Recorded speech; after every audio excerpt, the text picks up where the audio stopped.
2022 was a great year for LEGO Star Wars, but what were the best sets? Today we'll be counting down my picks for the top 10 LEGO Star Wars sets of 2022.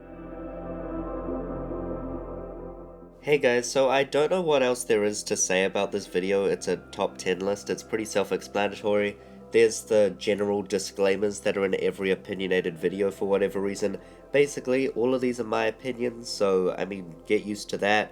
However, I will admit some of these I did move up or down based on just I think that's what's fair. Even if I may like a set more, I may just put it down a bit because that's how I feel. And if you disagree at all with any of my picks, please let me know down below and let me know your top 10 sets of the year. Of course, chances are you will disagree with at least one of these points, so please let me know down below, and I'll also be intrigued if somehow all of my points you agree with 100%, so please let me know that down below if by some miracle that happens. Without further ado, let's get into number 10.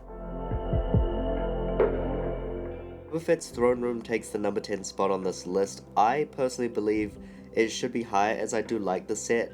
However, a lot of people do not, so I kind of wanted to leave it on this list, but not have it too high, so this is kind of where it naturally ended up. Now, I think it's a great playset for kids. Displayability-wise, it is not great, but as like a playset, there are a lot of cool functions in there. Some of them don't work as they should that well, but there are some cool functions in there and some really cool minifigures, and it may be a little bit overpriced, but if you can get it on sale, I think it's a great deal. Released on the same day this year was the Dark Trooper Attack. Now this one I think is a great set based on a very great scene. Obviously it's smaller than Boba Fett's Palace at only the $30 price, but it's a pretty much perfect set. It's kind of barren and it just does what it needs to do, but it has some cool play features and it also looks quite cool on display as a little diorama piece. Plus the minifigures are also very cool. Overall, I just call this a great, solid, well-rounded set. Next is the only Andor set of the year, being Ambush on Ferrix. Now this one, I'll admit, when it was first revealed, I kinda thought nothing of it. As well, I didn't have anything to go with it because I hadn't seen Andor yet. But since seeing that, and specifically episode 3, which this is based on, I do really want the set, and I don't have it yet, because the main issue with this one is I think the price. It's not bad like piece count wise, it's just kinda small, it's compact, and it doesn't seem worth $70 even with the speeder.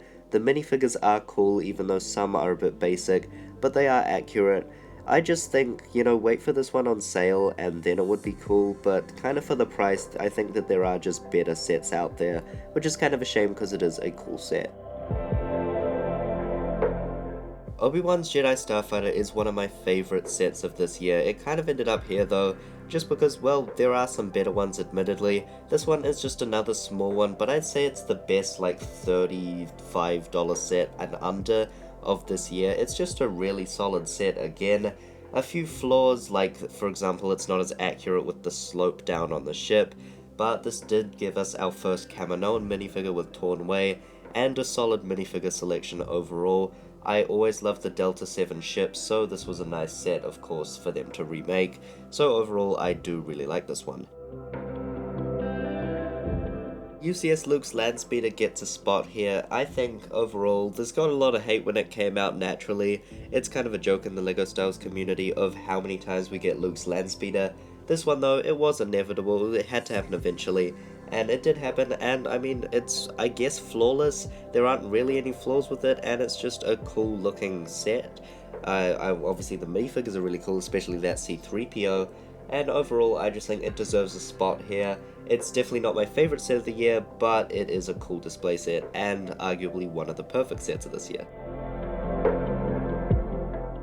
The ATT gets the number 5 spot. Now I'm sure people will argue that this should be number 1, and I think it is a very great set, and definitely probably my top 3 of this year, but there are flaws to it. Now, the flaws pointed out I don't personally care about, but they are notable, like for example the spider droid not being a crab droid. That's not something I care about, but it's something people do, so I thought it kinda just has to be pushed down a little bit. It's just fair this way. Overall though, it is a very, very great set. And I mean, if this is here, it just shows how good the next sets are, because I believe every set from here on out is perfect. Only diorama on this list for this year is the Yoda's Dagobah Training, my personal favorite. The other two are also good, but have flaws. For example, the Trash Compactor is overpriced, and the Death Star one is just not as interesting as the others.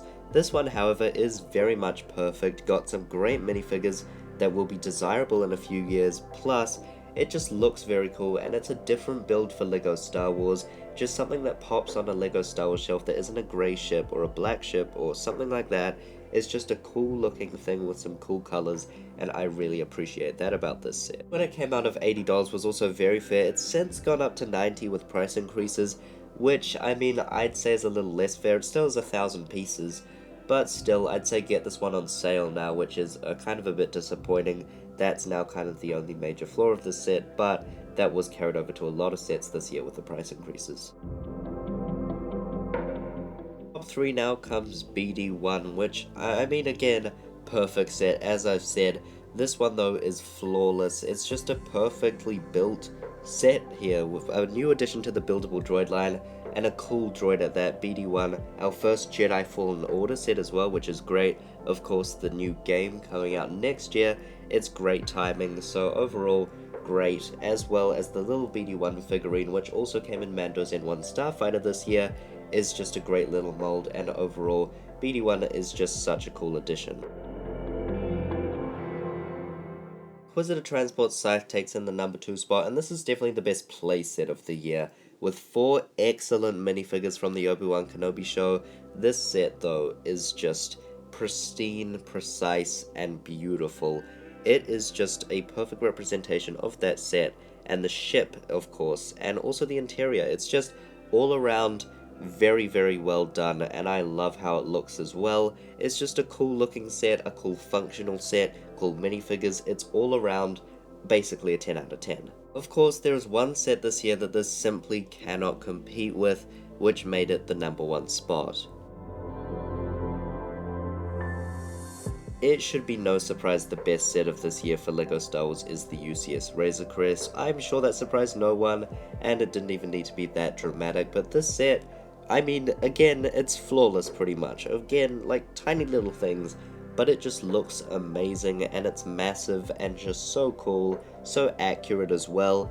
Like overall, I mean, nothing can compete with this. It's the big set for the year, and I mean, like last year with the UCS AT-AT, it's just miles ahead of everything else, so really there should be no surprise there. But that wraps up this top 10 list. I'm sure there are some sets you think are missing, maybe the Justifier, the Mando's N1, the helmets. I don't know, please let me know down below. I made choices not to include them, but if I made a top 20 list, there would be a lot more sets on there, and of course this isn't a worst to first, so I can't mention everything, but please let me know your thoughts down below, and stay subscribed for all of the LEGO Star Wars news, because we are getting into 2023 reveal category soon, so new set reveals could be happening any day now. But yeah, that'll be all for today. I hope you enjoyed this video. Please remember to like and subscribe. That'll be all, folks. Goodbye.